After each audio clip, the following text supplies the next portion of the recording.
pas dire que les jeux d'avion soient nombreux sur console. Si la série Ace Combat est l'une des rares à s'être démarquée, force est de constater que les concurrents ne se bousculent pas sur le tarmac. Et pourtant ils existent bel et bien, comme nous allons le voir dans ce Retro & Magic avec deux titres de l'ère Saturn, Wing Arms et Sky Target. Ces jeux ont marqué par leur dynamisme et leur feeling arcade typique des productions Sega.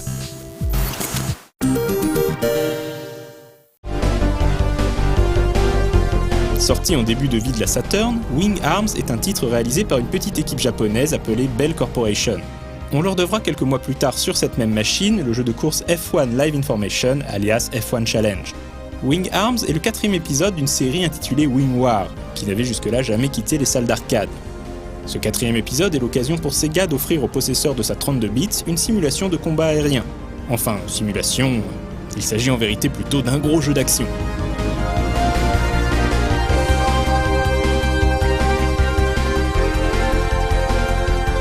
À bord d'un avion, à choisir parmi les 7 aéronefs disponibles, le joueur doit repousser l'organisation criminelle Avalon. Jadis ennemis, l'Allemagne, la Grande-Bretagne, le Japon et les États-Unis ont décidé d'unir leurs forces pour anéantir cet antagoniste commun. En clair, il faut rentrer dans le tas et dézinguer tous les adversaires qui virevoltent dans les nuages. Wing Arms ne s'encombre pas d'un scénario très compliqué, les développeurs ont préféré mettre l'accent sur les sensations, et autant dire qu'elles sont là. Chaque avion dispose de ses propres caractéristiques, ses qualités et ses défauts. Vitesse, résistance, pilotage. En fonction de la géographie et de la situation, le joueur doit opter pour le chasseur qui lui semble le plus efficace. Il est tout de même dommage qu'aucune statistique n'apparaisse à l'écran, ce qui n'aide pas pour choisir son coucou. Dans le feu de l'action, Wing Arms est un titre nerveux qui profite d'un gameplay inspiré de l'arcade. Il est inutile de chercher la moindre notion de réalisme, il n'y en a pas. Le pilotage se veut avant tout spectaculaire, enchaînant loopings et mouvements défiant les lois de la physique. On ose imaginer le cerveau du pauvre gars qui se trouve à l'intérieur du cockpit. Les développeurs ont mis l'accent sur l'accessibilité, mais un peu plus de complexité aurait été bienvenue. On regrette par exemple l'absence de collision ou l'impossibilité de se crasher. Une simple pression sur une touche permet de switcher entre la mitrailleuse et les missiles, et le joueur peut à loisir passer de la vue subjective à une vue à la troisième personne. Il est également possible d'anticiper les menaces qui viennent de derrière, et ce n'est pas un luxe tant le jeu se révèle corsé. Wing Arms propose une série de 6 missions aux objectifs divers et variés. Après avoir passé quelques temps au-dessus de l'océan, le joueur sera amené à slalomer au sein d'un canyon. Les environnements peinent à se renouveler, ce qui est dommage car le jeu de Sega offre d'excellentes sensations. L'une des clés pour triompher sera d'apprendre à gérer la vitesse de son appareil. Dans le canyon par exemple, le joueur doit poursuivre des avions ennemis en accélérant pour pouvoir les rattraper, tout en décélérant pour passer entre les cavités rocheuses. Cela ajoute un peu de technique au gameplay. Pour un titre sorti au tout début de l'ère Saturn, Wing Arms a également le mérite d'être assez plaisant sur le plan visuel, notamment l'animation qui reste toujours fluide. Dommage que le clipping soit aussi prononcé et que quelques bugs interviennent de temps à autre. Quant à la bande-son, elle s'avère correcte sans être inoubliable. Mais dans l'ensemble, Wing Arms n'a pas trop vieilli et demeure très efficace.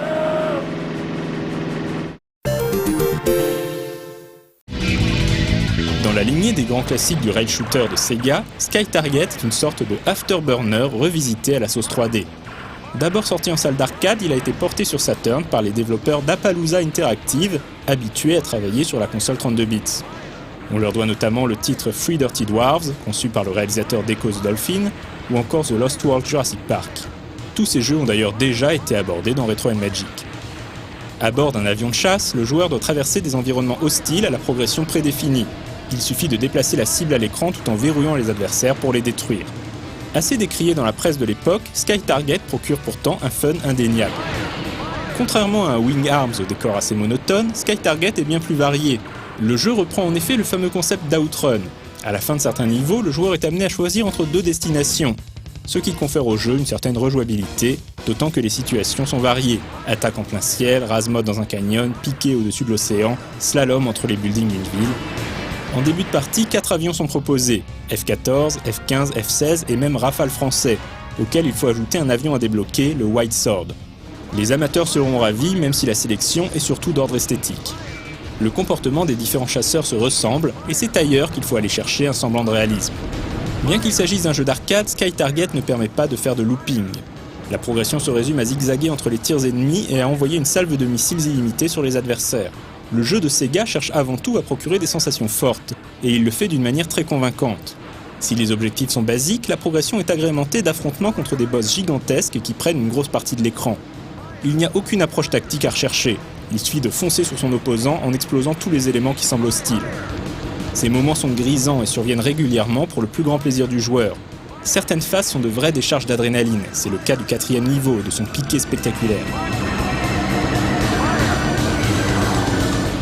Sky Target se termine, il est vrai, assez vite, mais il est très fun et offre un challenge considérable, notamment en mode ranking avec son système de notation à 5 étoiles. Très bon en arcade, Sky Target ne l'est pas moins sur Saturn. Le problème, c'est que la partie technique a pris un sérieux coup dans l'aile. Les graphismes ne sont pas dignes de la Saturn, les textures sont pixelisées, les effets spéciaux sont ratés et le clipping est omniprésent, ce qui empêche d'anticiper certaines actions. Par rapport à l'arcade, la modélisation manque de détails et le framerate est rarement constant. Les ralentissements sont nombreux et les multiples bugs finissent par achever un jeu qui méritait mieux.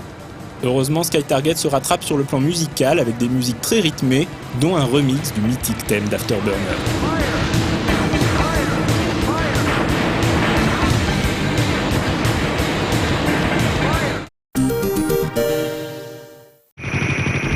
Si les jeux d'avion ne sont pas nombreux sur Saturn, les quelques représentants du genre s'avèrent plutôt corrects. La console propose également une compilation intitulée Sega Ages qui comprend un portage du très bon Afterburner 2. La console de Sega proposait aussi quelques jeux d'hélicoptères très intéressants, mais ce sera un sujet pour un futur Retro & Magic.